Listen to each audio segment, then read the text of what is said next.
성경 안 읽고 뭐하니? 중간사 첫 번째 시간을 갖겠습니다. 아마도 오늘 시간은 사실 예상한 시간은 아니었어요. 왜냐하면 아직 우리가 구약을 끝냈지만 역사와 구약을 완벽하게 대입을 시키질 못했어요.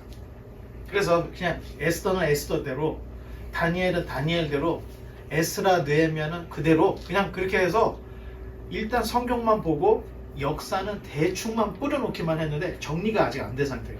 그리고 중간사라고 할 때는 구약과 신약 사이죠. 자, 그 기간 안이 이게 짧은 게 아니에요. 자, 캐톨릭에서는 외경으로 마카비 상하가 있습니다. 그 기간에 있었던 이야기를 다루고 있어요.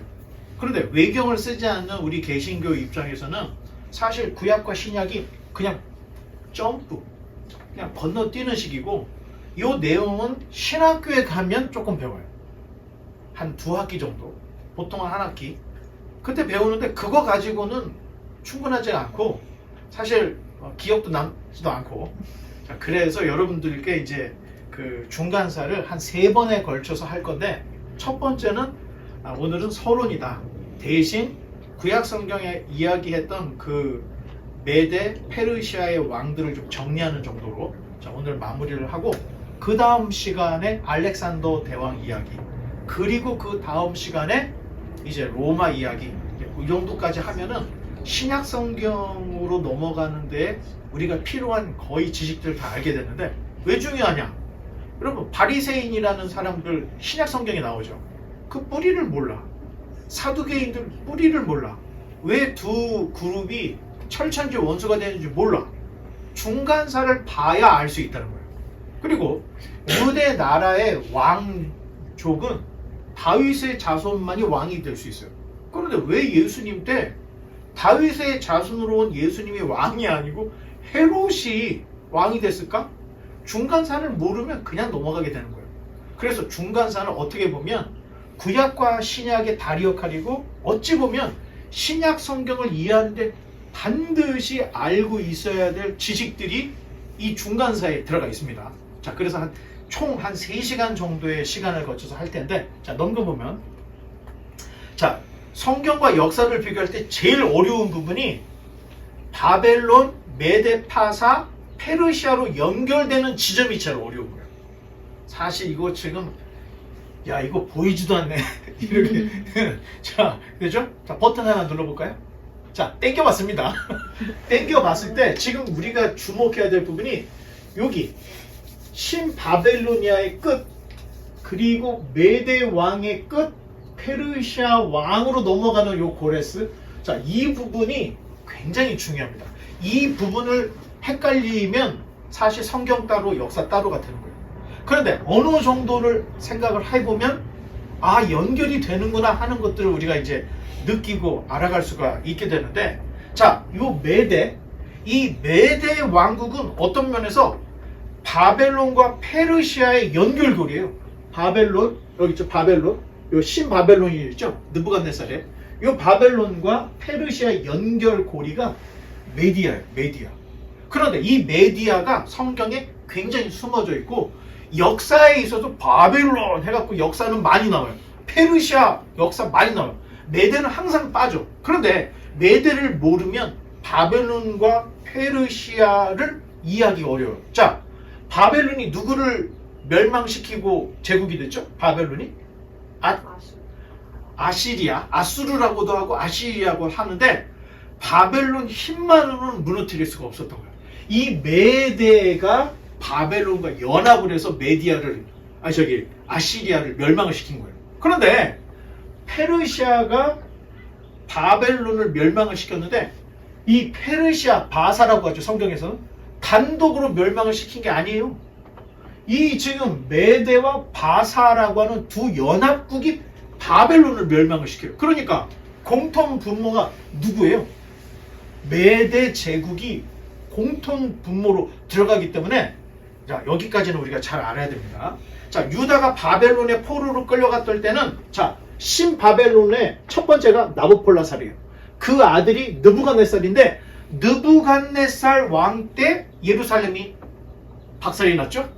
그때 1차 다니엘과 세 친구와 포로들이 잡혀갔고 느부갓네살 할 때 2차 포로 에스겔, 모르드게, 에스더. 이건 중요해요. 2차 포로 때 모르드게와 에스더가 갔다는 거는 에스더의 기록이 되어 있어요.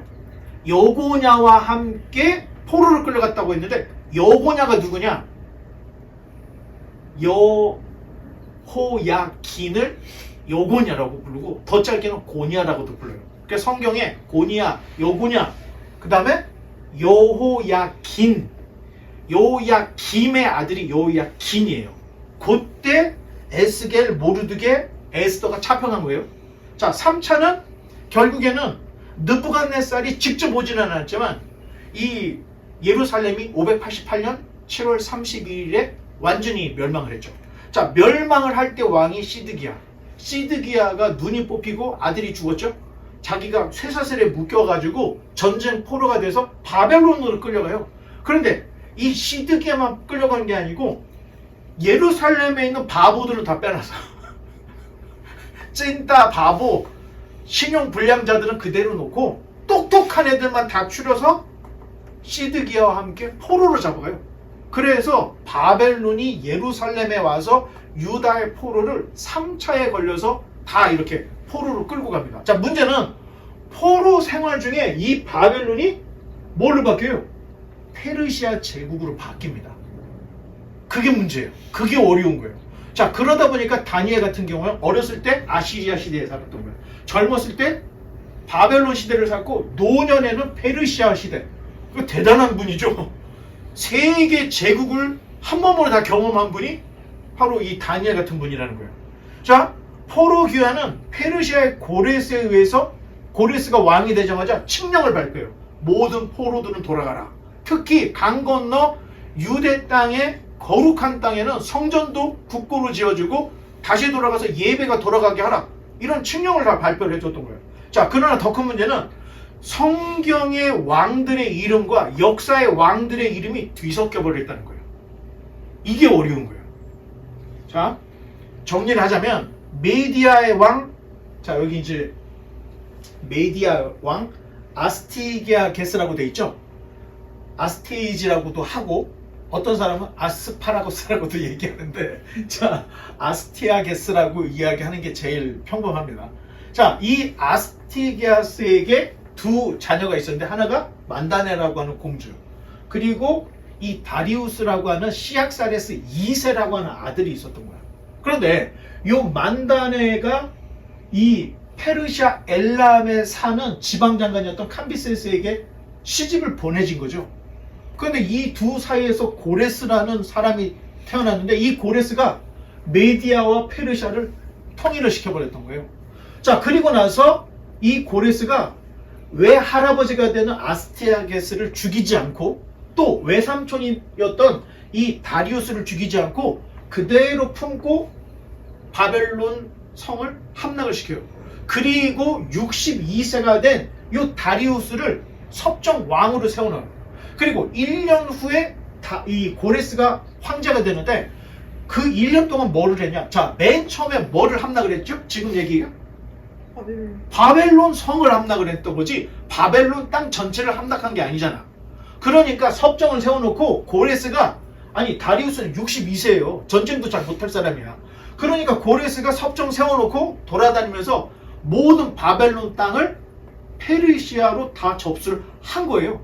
그렇게 해서 1년이 지나간 거예요. 그 1년 후에 고레스가 황제로 등극을 하면서 칙령을 발표해서 모든 유대인들, 모든 포로들을 풀어주는, 자, 이런 이야기가 있습니다. 자, 넘겨보면, 자, 지금까지 여러분들에게 제가 군데군데 얘기했던 거를 상기해보면 제가 지금 무슨 말을 하는지를 알 거예요. 안 들어보고 처음 들은 사람은 골 때리는 얘기를 하는 거죠. 무슨 얘기? 성경에도 없는 얘기를 하는 거고, 우리 지금 요 방송을 잘 듣거나 설교를 듣던 사람들은 여러분들이 인상을 쓰는 그 인상을 제가 감수하면서도 끝까지 말을 했기 때문에 아스티아게스가 누군지 다리우스가 누군지는 그 정도는 여러분들이 조금씩 이해를 했으리라 생각하는데, 자, 그렇게 해서 고레스가 왕이 됐는데, 자, 이 부분을 땡겨보면 페르시아의 첫째 왕이 고레스예요. 그리고 그 아들이 캄비세스 2세인데, 자, 고레스의 아버지 이름이 아까 뭐라 그랬죠? 캄비세스. 그게 1세야. 그러면 고레스가 낳은 아들을 아버지 이름을 따서 캄비세스 2세라고 이름을 줬던 거예요. 그리고 죽었죠. 원정을 가서 북아프리카 원정을 갔다가 죽어요. 그리고 나서 이 스메리디스라고 하는 동생, 근데 진짜 동생이 아니죠. 진짜 동생은 암살됐고 가짜 그래서 푸슈도라는 말이 거짓말쟁이, 가짜 이런 뜻이에요. 푸시도 스메리디스가 잠시 왕을 했는데 지금 다리우스를 포함해 7명의 페르시아 모사가 이 반란을 진압을 해요. 그리고 나서 왕이 된 게 다리우스입니다. 자, 그러면 왕조가 바뀐 거예요, 안 바뀐 거예요? 바뀌었죠. 자, 고레스로 시작됐던 이 왕조가 갑자기 이 다리우스로 말미암아 다리우스 왕조로 바뀌었지만 나라는 페르시아 시대죠. 그리고 그의 아들 아하수에로, 그리고 그의 아들 아닥사스다 쭉쭉쭉쭉 나와서 다리우스 3세까지 연결이 되는데 이 다리우스 3세 때 무슨 일이 벌어지냐? 그리스의 알렉산더가 페르시아 땅을 침범해 들어와요. 막았습니까? 못 막았습니까? 못 막았어요. 그래서 이 페르시아라고 하는 제국이 다리우스 3세 때 멸망을 하게 되고 모든 나라가 다 그리스 나라로 바뀌어버립니다. 자, 그러면 우리가 조금 알아야 돼요. 이 다리우스가 누구냐? 여러분, 마라톤 경기 알죠? 마라톤 경기가 왜 생겼죠? 그리스 전령. 맞아요. 그리스 전령 얘기인데 그게 마라톤 전쟁이라고 그러잖아요. 그 마라톤 전쟁의 주범이 요 다리우스예요. 요 다리우스. 그리고 그 다음에 영화 300이라는 영화가 있었어요. 아주 잔인무도한 영화인데 거기에 테르모필레 전투라고 아주 굉장히 좁은 협곡에서 300명이 페르시아의 대군을 만나서 싸우는 얘기가 나오거든요. 그 테르모필레 전쟁, 그리고 그 다음에 살라미스 해전, 우리나라의 이순신 장군 같은 그런 일이 이 시대에 있었던 거예요. 이미 배들이 끼어서 화공법으로 불이 다 나가지고 다 죽어. 뭐 이런 것들이 그 당시에 그 그리스 해협에서 다 있었는데 살라미스 해전이라고 해요. 이 모든 전쟁은 요 아수에로 때 생겼던 전쟁이에요. 자, 그러니까 다리우스 때는 마라톤 전쟁, 아수에로 때는 테르모필레 전쟁, 살라미스 해전이 요때 있었던 거예요. 그리고 그 아들 아닥사스다. 그러다가 다리우스 3세 때 나라가 이제 멸망을 하는 이런 일들이 이제 생기죠. 자, 그러면 하나 더 넘겨볼까요? 자, 문제는 뭐냐? 자, 우리가 에스더의 남편으로 아하수에로를 지목해요. 자, 그러면 이게 진짜 맞는지 안 맞는지를 확인을 해야 돼. 자, 이제 하나씩 우리가 이제 확인해 볼 텐데 이 아하수에로라고 하는 사람이 성경 3권에 등장을 합니다. 첫 번째, 자, 역사순으로 성경은 역사서 다음에 예언서가 나와 있죠. 자, 다니엘서는 어디에 속해 있어요? 역사서에 들어가 있어요? 예언서에 들어가 있어요? 다니엘서. 예언서에 있으니까 뒤로 가 있죠. 자, 그렇게 따지면은 순서가 뒤바뀌어야 돼요. 그런데 지금 포로로 이스라엘 백성이 바벨론으로 포로로 잡혀간 순으로 따지자면은 1번이 누구예요? 다니엘이 되는 거죠. 2번이 뭐예요? 역사의 마지막이라고 기록되어 있는 에스더예요. 그리고 에스라서 4장이 이렇게 이제 딱 들어오게 돼요. 그러니까 요 순으로 보면 이 아하수에로라고 하는 사람의 이름이 3권에 나오는 거예요. 그러니까 이 사람도 굉장히 위대한 사람이에요. 성경 3권에 나올 정도의 사람이니까 얼마나 대단하겠습니까? 자, 그러면 첫 번째 다니엘서 9장 1절을 한번 화면을 보시고 읽어보겠습니다. 시작. 메대 족속 아하수에로의 아들 다리오가 갈대아 나라 왕으로 세움을 받던 첫 해. 자, 성경 그냥 넘어가면 안 됩니다. 자, 어디 족속이라고 그랬어요? 메대 족속이야. 이걸 기억해야 돼. 그런데 메대 족속이 누구? 아니, 아하수에로의 아들이에요. 아하수에로의 아들 다리오가 어디에 왕이 됐다는 거예요 지금? 갈대아. 바벨론이라는 나라가 갈대아에서 시작이 됐던 거예요. 그래서 성경에 갈대아인들이라고 하는 말들이 계속 나오는 이유가 바벨론을 지칭할 때 갈대아인들 이렇게 이야기를 해요. 자, 바벨론을 이겨먹은 거죠. 그래서 바벨론을 이겼다는 얘기를 더 원색적으로 갈대아 나라의 왕이 됐다는 거예요. 뭐 이런 이야기를 지금 우리에게 전해주고 있다는 거예요. 자, 그러면 에스더 2장 16절을 한번 또 읽어보겠습니다. 시작. 아수에로, 다 같이 한번 여기 요거 에스더 2장 시작.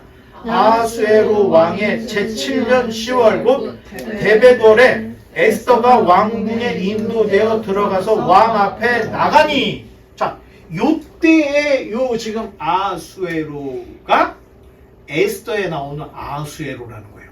일단 여기까지. 그 다음에 세 번째 넘어가서 에스라 4장 5절부터 7절까지죠. 한번 읽어보겠습니다. 시작. 바사왕 고레스의 시대부터 바사왕 다리오가 즉위할 때까지 관리들에게 뇌물을 주어 그 계획을 막았으며 또 아하수에로가 즉위할 때에 그들이 글을 올려 유다와 예루살렘 주민을 고발하니라. 아닥사스다 때에 비슬람과 미드르단과 가브엘과 그의 동료들이 바사왕 아닥사스다에게 글을 올렸으니 그 글은 아람 문자와 아람 방언으로 써서 진술하였더라. 자, 이게 뭐냐? 우리가 이제 다 알아. 왜? 에스더도 끝냈죠? 다니엘, 에스라 다 끝낸 거예요. 그러니까 대충 안다고 생각하고 전제로 얘기를 하면 지금 여기 나와 있는 에스라 4장은 스룹바벨, 1차 포로에서 돌아온 스룹바벨이 성전을 지으려고 할 때 주변에 있는 사람들이 방해 공작으로 페르시아 황제에게 편지를 썼는데 이 예루살렘의 성전을 지으면 안 된다고 하는 투서를 쓰고 있는 거예요. 근데 그때 자, 성경에 나와 있는 대로 지금 우리가 그 내용을 보게 되면 자, 바사왕 고레스의 시대부터 자, 그 다음에 바사왕 다리오가 즉위할 때까지 되어 있죠. 그러면 아까 이야기했던 대로 초대왕이 누구라고 그랬죠? 고레스, 그리고 캄비세스 2세, 그리고 다리오, 다리우스, 다리오 똑같은 얘기예요. 발음이 좀 짧아지고 길어지고. 자, 요 3대를 얘기하는 거예요. 그런데 투서를 고레스 왕 때부터 바사의 다리오 왕 때까지 계속해서 뇌물을 주어 성전을 짓지 못하게 했다는 거예요. 자, 그리고 또 아수에르가 즉위할 때에 그들이 글을 올려 유다와 예루살렘 주민을 고발하니라. 그렇죠? 또 아닥사스다 때에 비슬람과 미드르낫과 이렇게 해가지고 편지를 썼더라. 자, 재미있는 게 자, 고레스, 캄비스 이건 가짜니까 빼고 다리우스 때까지인데 요때 편지를 썼다는 얘기를 지금 5절에서 했죠. 그런데 6절에 보면은 아수에로가 즉위할 때 글을 올렸다고 돼 있죠. 그리고 7절에 가면은 그 아들 아닥사스다 때 또 올렸다고 돼 있죠. 여러분 여기서 뭔가 이상하지 않아요? 아, 집중 좀 해봐. 어렵지만. 자, 지금 5절에서는 고레스부터 다리우스 때까지 투서를 썼대요. 그런데 그 아들 아수에로 때도 썼고 아닥사스 때도 썼다. 이렇게 얘기해요. 자, 오류가 있어요. 무슨 오류가 있을까요? 오류가 있어. 이 속에 무슨 오류가 있을까? 뭔가 진짜 거쳐져 있어. 자, 여기를 보니까 페르시아의 왕들의 순서를 보니까 지금 에스라 4장에 나와 있는 수가 똑같이 맞는 데가 있어.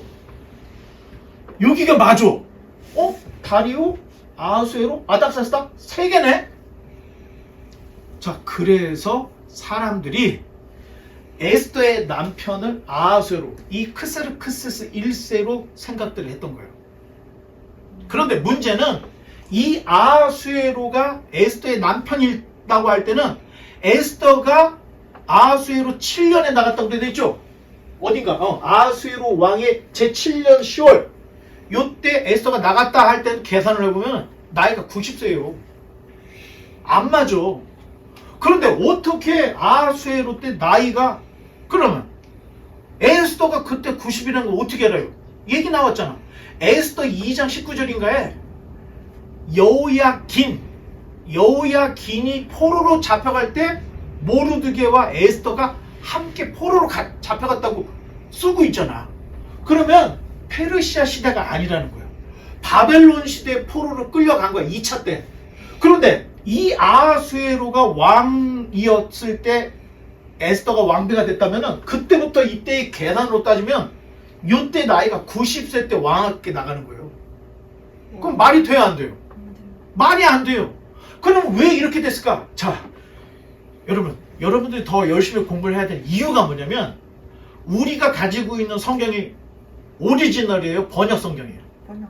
번역 성경은 오류가 있을까요? 없을까요? 있어요. 있습니다. 우리가 성경에 오류가 없다고 할 때는 원본에 오류가 없다는 얘기지 번역을 할 당시에 생기는 오류는 충분히 있을 수 있다는 거예요. 자, 이거는 여러분들이 딱 그렇게 알고 있어야 되는 거예요. 자, 그러니까 분명히 요 아하수에로가 에스더의 남편은 아닐 거다. 자, 생각을 하고 자, 넘겨보면 자, 에스라 4장에 성전 건축을 방해하던 자들이 페르시아 왕들에게 조서를 내는 내용이 고레스부터 다리오 왕까지 그리고 아하수로가 즉위할 때 아닥사스 때까지 조서를 올렸다. 자, 문제는 바사왕 다리오 6년 516년에 성전이 완공이 된 거야. 자, 뒤로 한번 가봐야 되겠네. 자, 이때도 편지를 썼다고 했는데 이미 이때 다리우스 516년에 성전이 완공이 됐어. 성전이 완공이 됐는데 뭐하러 그 아들 아하수에로 아닥사스다 때 성전을 지으면 안 된다는 얘기를 했겠어요. 뭔가가 오류가 있는 거죠. 자, 빨리 뇌를 흔들어 갖고 정신을 차려. 다리우스 아하수에로 요때께 다 편지를 썼다고 했는데 다리우스 때 성전이 516년에 완공이 돼버린 거야. 그럼 완공이 됐는데 아하수에로도 아닥사스 때 왜 편지를 썼겠냐는 거지. 말이 안 되는 거지. 이미 지나갔는데 성전은 지어졌는데 편지를 썼다고 하니까 문제가 되는 거예요. 자, 넘겨보세요. 자, 어째서 아하수에로가 즉위할 때 아닥사스 때에 반대 조서를 올렸을까? 자, 그렇다면 지금 성경에서 미안해요. 한 번만 더 뒤로 가요. 뒤로. 자, 그렇다면 지금 성경에서 이야기하는 조서는 고레스부터 5절에서 이야기하는 다리우스 때까지 주변에 있는 사람들이 반대 조서를 올린 거예요. 그리고 아하수에로가 즉위할 때 아닥사스다 때라고 한 그 얘기는 다리우스의 아들 아하수에로 아들 아닥사스다를 얘기하는 게 아니고 다리우스를 아하수에로가 즉위할 때도 했던 거고 이름을 바꿔서 아닥사스다 때 편지를 썼다. 결국에는 이 얘기는 다리우스를 아하수에로라고도 얘기하고 아닥사스다라고도 얘기했다는 결론이 나온다는 거예요. 왜? 요때 다리우스 이후에는 조서를 쓸 필요가 없어요. 이미 성전이 516년에 완공이 됐으니까. 자, 여러분들이 얼굴 표정을 보니까 이거 큰일 났네. 다들 얼굴이 지금 이해를 한 사람은 지금 이거 어떻게 된 거야? 성경에 오류가 있는 거야? 어떤 사람은 그럴 수도 있지. 지금 표정이 자, 지금 그렇게 지금 있는 거예요. 자, 버튼 하나 더 눌러보면 자, 에스라 6장 14절을 한번 읽어보겠습니다. 잠깐, 아직 설명을 하고 있는 거 같으니까 빨리 설명을 해. 다 됐어? 자, 그러면 에스라 아까 4장이었죠? 에스라 6장으로 한번 가봅시다. 자, 6장을 한번 읽어보겠습니다. 시작! 유다 사람의 장로들이 선지자 학개와 이또의 손자 스가라의 권면을 따랐으므로 성전 건축하는 일이 형통한지라.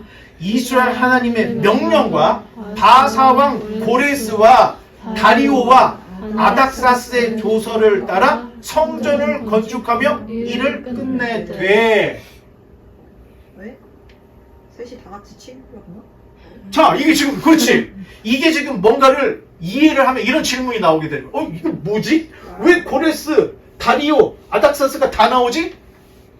여러분, 왕의 이름이라고 생각하면 친구가 될 수 있고 이거 뭔가 이렇게 되는 거예요. 그런데 고레스라는 말 다리오라는 말, 아닥사스다 말, 아수에르라는 말이 왕을 지칭하는 왕호라는 거예요. 왕칭호라는 거예요. 결국에는 누구냐? 다리오를 지칭하는 거예요. 아닥사스라고도 하는 다리오. 그래서 누구예요? 다리오. 아, 지금 다리오예요? 요때 학계와 스가랴의 권면을 따라서 성전 재건하기 형통했지. 이스라엘 하나님의 명령과 바사왕 고레스 다리오 아닥사스 조서를 따라 성전을 건축하면 일을 끝내야 돼. 성전이 끝냈다는 거예요. 이게 언제예요? 이 성전이 완공된 때는 모든 학자가 다 동일하게 516년으로 516으로 얘기를 해요. 이건 동일해. 그런데 그때 왕이 누구냐? 다리오였어요. 다리오 6년에. 그런데 왜 성경은 이렇게 번역을 했을까? 여러분, 사과 똘배,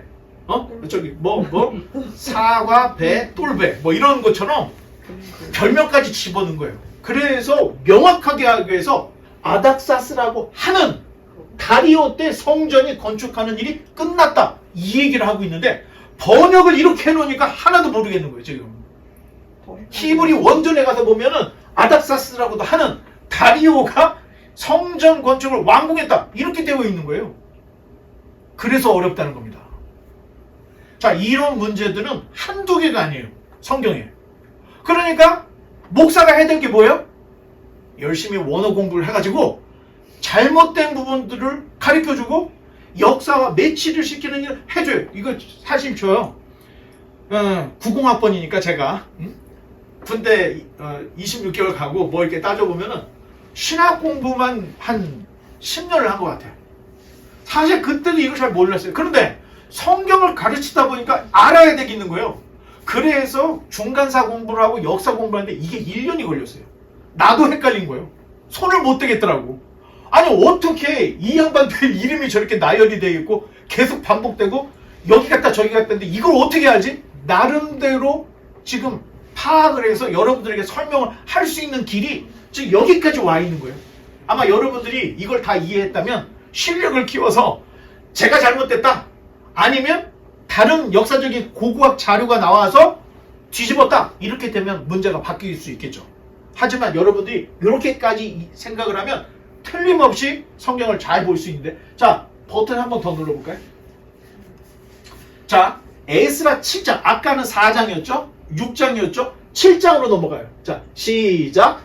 아닥사스다 왕 제7년에 이스라엘 자손과 제사장들과 레위 사람들과 노래하는 자들과 문지기들과 느디님 사람들 중에 몇 사람이 예루살렘으로 올라올 때에 이 에스라가 올라왔으니 왕의 제7년 다섯째 달이라. 이건 정말 너무 감사한 일이에요.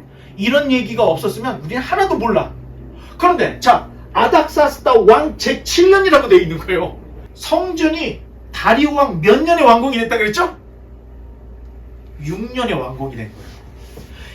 다리우스 왕 6년에 성전이 완공이 되고 다음 해 7년에 에스라가 귀환을 했던 거예요. 그런데 여기 왕이 지금 누구로 돼 있어요? 아닥사스라고 부르고 있는 거예요. 이 아닥사스다가 아수에로 아들 아닥사스가 되면 성경은 다 또 꼬이기 시작하는 거예요. 이 아닥사스다가 다리우스 얘기하는 거예요.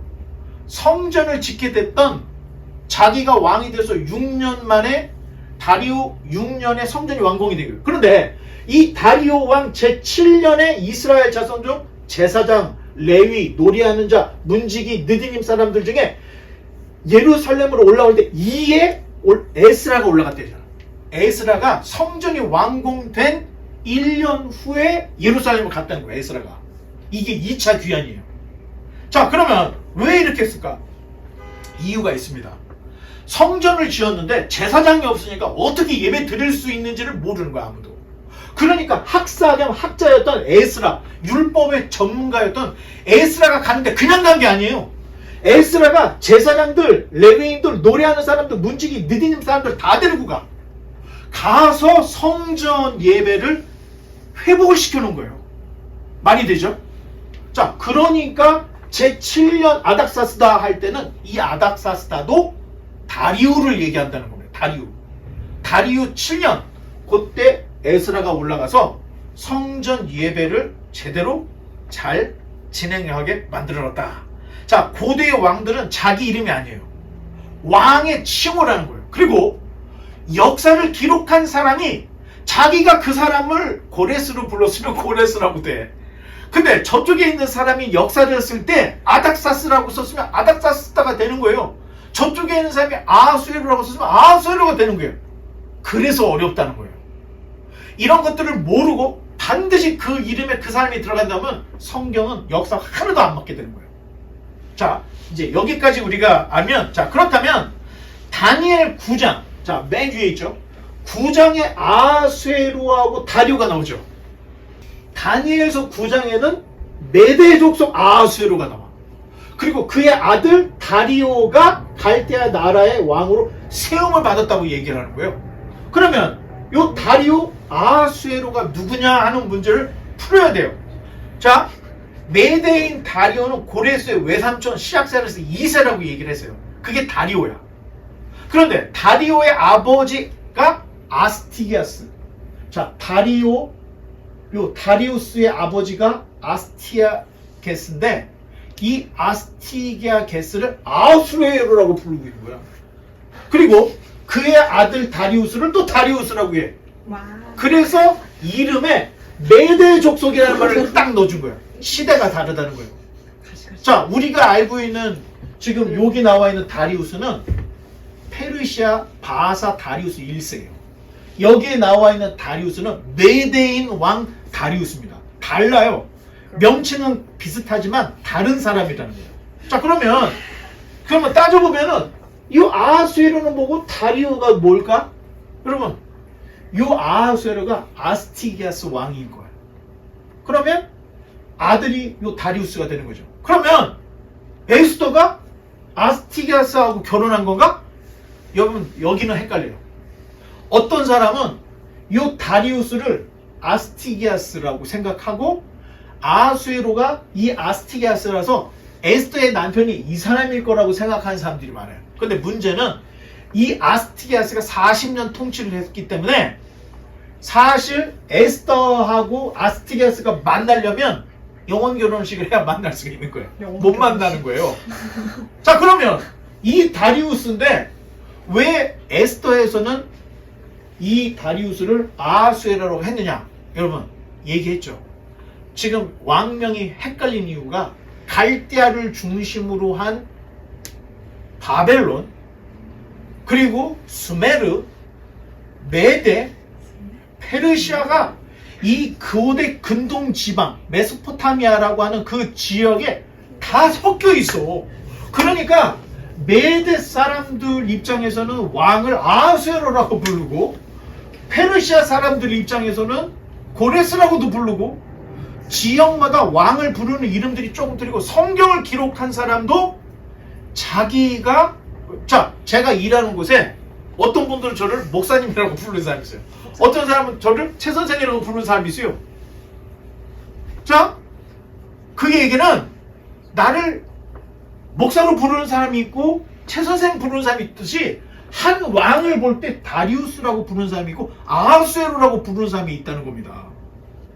그러니까 이름보다도 정황과 상황이 맞는 곳을 찾고 그 왕의 이름을 따져보면 답을 찾을 수 있다는 거예요.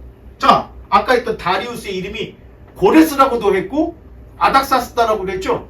당연히 여기 있는 다리우스도 아하수에로라고 부를 수 있다는 거예요. 정황으로 봤을 때 요야긴, 에스겔, 모르드게 잡혀갔을 때, 그리고 에스더가 가장 꽃다운 나이에 아하수에로라고 하는 왕한테 나갈 수 있는 나이를 계산했을 때 제일 맞는 사람이 이 다리우스밖에 없는 거야. 바벨론이 멸망하고 페르시아로 갈 때 섭정으로 1년 두었던 이 다리우스가 1년 섭정을 할 때 그때 이 아하수에로가 에스더를 자기 부인으로 맞이했다. 그래야 역사가 맞아 떨어진다는 거예요. 자, 이거 말이 돼요. 그리고 오랫동안 잔치를 벌였다. 말 다 해도 되는 거예요. 자, 지금까지의 관례를 보면은 에스더의 남편 아하수에로는 고레스의 섭정이었던 이 메대인 다리우스일 가능성이 제가 볼 때 80%가 넘습니다. 정황으로 볼 때. 근데 우리도 100%라고 말할 수가 없는 거예요. 그때 시대에 안 살아봤으니까. 자, 넘겨보면. 자, 여기가 중요하다는 얘기고, 자, 또 넘겨보면. 자, 이게 뭘까요? 꽃! 자, 이게 꽃인데, 이게 잘 없는 꽃이에요. 우리 여기서는. 한국에도 없는 꽃인데, 이거를 뭐라고 부르냐면, 히브리, 이스라엘에 가면 있는 꽃이에요. 은매화 꽃이, 은매화. 자, 히브리어로 요것을 하다사라고 불러요. 이 꽃을.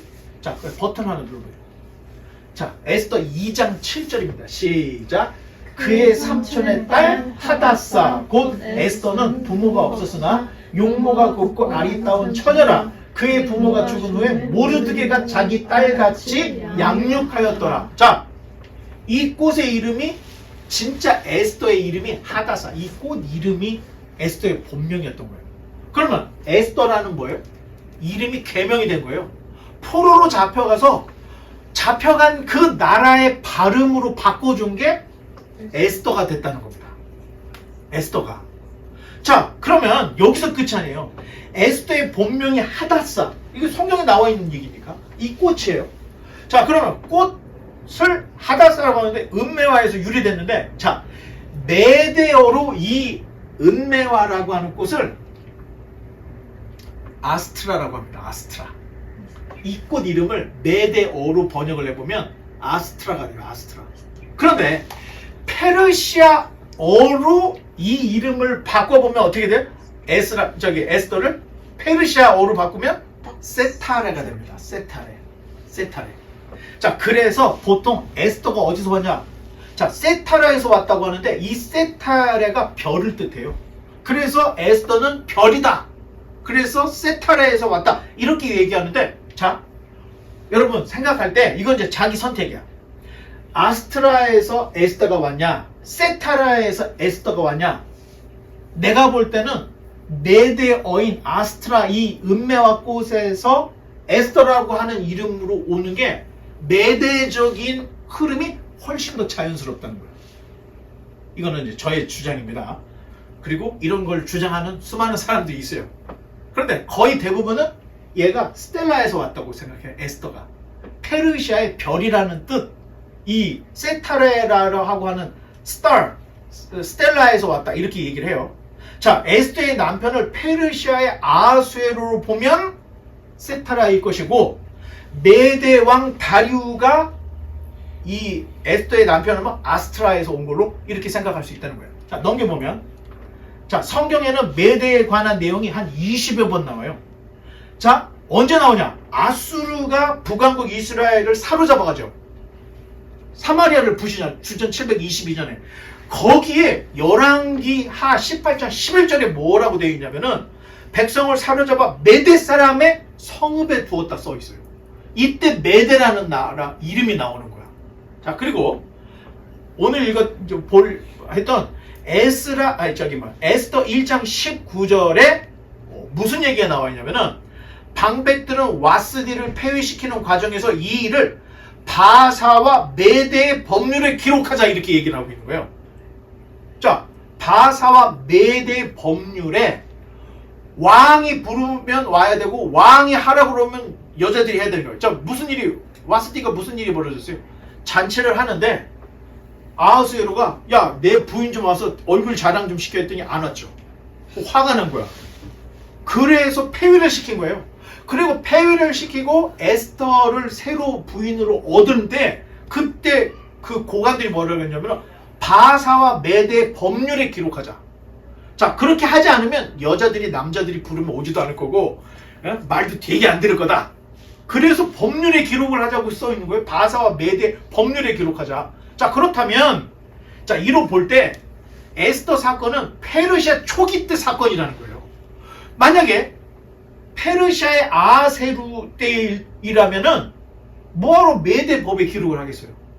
페르시아 법에만 기록을 하면 되는 거야. 그런데 성경에 에스더 1장 19절에 바사와 메대 법률에 기록을 하자고 했던 걸 봤을 때는 통합을 해서 바벨론을 통치한 지가 얼마 안 됐을 때 초기였다는 거예요. 그러니까 메대와 바사가 아직은 하나가 안 된 독립국가였기 때문에 동일하게 두 나라를 올려놓고 있는 모습을 보여주고 있다는 거예요. 자, 그렇다면 에스더가 메대 사람 다리우스와 결혼한 게 거의 더 근접을 하죠. 자, 하나 더 놀라운 사실. 자, 오늘날에 그러면 메대는 오늘날에 어디냐? 메대가 어딜까요? 네? 메대 페르시아라고 하죠. 오늘날에 지금 드론 100기를 날리고 미사일을 쏜 이란이 메대예요. 이란이라는 말이 아리안족이라는 뜻이에요. 자기들을 귀족이라고 해요. 아리안이 귀족이라는 뜻이에요. 그래서 다른 중동에 있는 지역하고 틀리게 이란 사람들은 굉장히 도도해. 진짜. 그리고 미국한테 고개를 안 숙여. 그리고 자기는 핵폭탄 만들려고 해. 이게 이란이에요. 그게 조상이 메대입니다. 메대. 자, 그런데 에스더와 모르덱의 무덤이 메대 이란에 있다는 거예요. 이란에. 그러면 그게 뭐가 그렇게 중요해? 에스더가 페르시아 아수에로의 부인이었다면 페르시아의 수도였던 페르세폴리스에 있어야지. 왜 메대의 수도였던 이란에 가 있을까 하는 거예요. 자, 에스더의 무덤은 오늘날의 테란 남서쪽에 있는 하마단에 있어요. 자, 그런데 이 하마단이라는 곳이 역사학자 헤로도투스에 의하면 고대 메디아의 수도였다고 얘기를 해요. 고대 메대의 수도가 하마단이었는데 우리 성경에는 하마단을 엑바타나로 기록을 하고 있습니다. 엑바타나, 우리 성경에는. 자, 에스더의 무덤은 메대의 수도였던 하마단, 엑바타나에 있어요. 페르세폴리스는 바사, 페르시아의 수도인데 거기에 있지 않고 메대에 있다는 거예요. 모르드게와 이 에스더의 무덤이 거기 있다는 거예요. 그 선교사들도 와서 이런 이야기를 듣고 얘기를 한대요. 아니 그래서 이란 선교사들이 이란에 에스더와 모르드게 무덤이 있군요. 그럼 자, 하나 더 넘겨볼까요? 너무 많이 갔네. 자, 여기 에스더, 여기 모르드게, 이 무덤이 이란 수도 하마단 엑바탄에 지금 있다. 지금도 있어요. 이 무덤이. 대단한 거죠. 그것도 히브리어로 써줬어. 자, 이 정도면 에스더를 아수에로의 부인이었다 할 때 이 아수에로가 누구였을까? 페르시아 아수에로는 에스더를 맞이할 시간도 없었어요. 왜? 아버지 다리우스가 마라톤 전쟁에서 패하고 돌아가셨어. 이거 서륙전을 하기 위해서 힘을 모아갖고 전쟁하느라고 잔치도 벌릴 시간도 없었고 다 끌어모아가지고 바다 건너가지고 이 테노필레 전투 그리고 살라미스 해전에서 박살나고 그거 했던 사람이 이 아하수에로라는 거예요. 다르다는 거죠. 이거를 만약에 헷갈리면은 성경과 역사는 하나가 되지 못한다는 겁니다. 자, 이제 말씀의 결론 맺겠습니다. 어쩌면 성경과 역사를 살펴볼 때 가장 어려운 부분이 뭘까요, 여러분? 가장 어려운 부분? 과연 어느 시기에 유대인들이 출애굽을 했을까 합니다. 자, 성경과 유대인들은 자기네들의 역사의 출발을 이집트에서 탈출한 날로 생각하는데 이집트 역사에서는 이스라엘 백성이 탈출한 흔적이 없다는 거예요. 그나마 찾을 수 있는 게 BC 13세기설, 15세기설 두 개가 있어요. 너무 팽팽해. 어떤 왕 때 히브리 사람들이 탈출했는지를 정확하게 몰라. 여러분, 이게 제일 어려운 문제입니다. 두 번째 어려운 게 두 번째 엑소더스, 두 번째 엑소더였던 바벨론 페르시아에서 이스라엘 백성들이 또 한 번 바벨론 페르시아를 해서 자기네 나라에 가서 성전을 다시 짓고 다시 그 나라를 재건했던 그 과정에 역사를 정리하는 게 쉽지 않다는 거예요. 왜냐면 에스더에서 아수라고 했죠. 다니엘에서도 아수라고 했죠. 또 에스라에서도 아수. 이게 어떤 아수인지 모르겠는 거야. 그래서 헷갈릴 거예요. 이 두 개가 구약을 연구를 하다 보면 정말로 어려운 문제. 자, 이런 것들을 그냥 이름으로만 다 대입을 시키면 반드시 혼란이 오고 오류가 온다는 거예요. 자, 어떻게 생각하면 자, 이런 정리가 나와 무슨 상관이 있어? 구원하고 무슨 관계가 있는 거야? 에? 자, 예수님만 잘 믿으면 되지. 뭐 이런 것까지 알아야 돼? 아, 여러분, 그럴 수 있어요. 그 말도 맞아요. 하지만 간과하지 말아야 될 것이, 우리가 예수님을 믿는다 할 때는 성경에 기록되어 있는 예수, 성경을 믿는 거예요. 그런데 역사와 성경이 배치가 되어 있어. 오류가 있어. 우리 믿음을 다시 한번 돌아보고 싶지 않겠습니까? 예수님의 이야기가 성경에 기록되어 있기 때문에 구약을 정리를 해야 돼요. 예수님의 살아생전의 이야기가 신약에 있기 때문에 신약을 읽어야 된다는 겁니다. 어느 것 하나라도 우리가 소홀히 했다가는 우리는 진실을 믿는 것이 아니에요. 자, 여러분, 진리라고 할 때는 진실을 토대로 진리가 세워지는 거지, 가설이나 또는 신화나 이솝 이야기나 소설은 진리가 될 수 없다는 거예요. 우리가 믿는 예수는 성경에 기록되어 있는데 성경 이야기가 진짜냐 아니냐를 판가름을 해야 되는데 이거에 대해서 난 모른다 얘기를 해. 여러분, 그렇기 때문에 신앙이라는 것은 성경을 탐구하는 게 신앙이라는 거예요. 에스더의 남편이 어떤 아수에로인가 별로 중요하지 않을 수 있습니다. 그러나 그것이 잘못되면 성경은 허구가 되고 미신이 되는 거예요.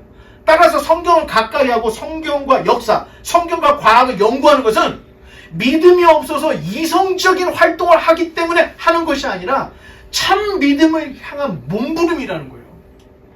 그리고 이것이 신앙의 고백이라는 겁니다. 물론 100% 맞았다고 할 수는 없어요. 하지만 지금 안고 있는 문제는 해결을 하려고 누군가가 노력을 해야 되잖아요. 그냥 무조건 다 믿는 것은 맹신이고 미신이라는 거예요. 바라기는 우리 모두가 우리 역사 가운데 활동하셨던 하나님의 발자취를 아예 대충 그냥 전설로, 대충 해리포터 이야기 정도로, 이거는 성경을 벗어난 미신, 성경을 덮어놓고 믿는 맹신. 여러분, 미신과 맹신은 우상 종교하고 다름이 없다는 거예요. 우리의 신앙은 보지도 못하고 증명도 못하는 덮어놓고 믿는 우상 신앙이 아니라는 겁니다.